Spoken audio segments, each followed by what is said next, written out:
I'm going to use the game script. So I'm going to go into utilities and open the game script. And the game script is good for adding ellipses to select. And maybe I want to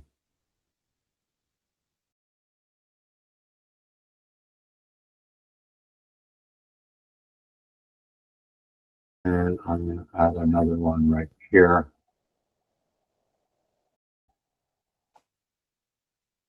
So imagine that I was working on this image, and at some point I wanted to do some work on these two dark patches.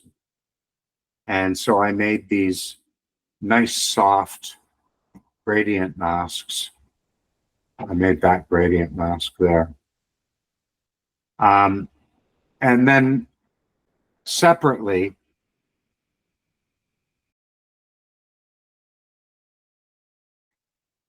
suppose that I had made a mask with range selection. And with range selection,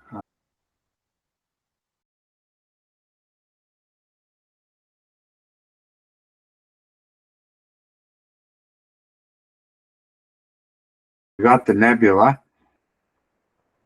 and the stars, but then I smoothed it all out. There we go. So now I've got two masks. Maybe you know this and maybe you don't know this about PixInsight, but if you have two images with the same geometry and you put them one over the other and press on the title bar, the top image goes translucent. You can change the order here, put this one on top.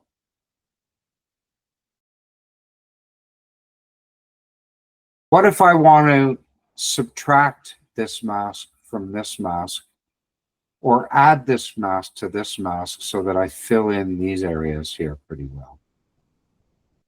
So there I'm going to use MaskMerge. So I've got my range mask and my gradient mask.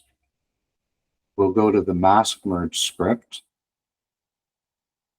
And again, this is in SETI Astro. So we pick the base mask.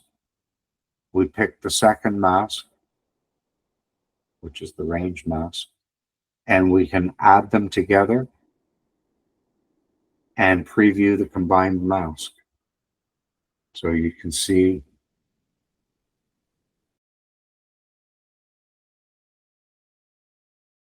that's an addition. Here's where they intersect.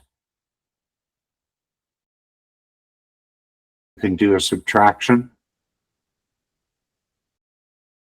So that used the second mask to improve the selection of the first mask.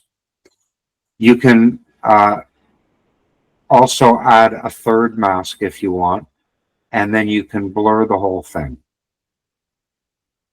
When you're ready, click on Generate, and you'll have the new mask executed. And then you can use that mask for whatever you want. So that's the MaskMerge tool. Very handy. You do find yourself making lots of different masks, and sometimes it's really helpful to put them all together.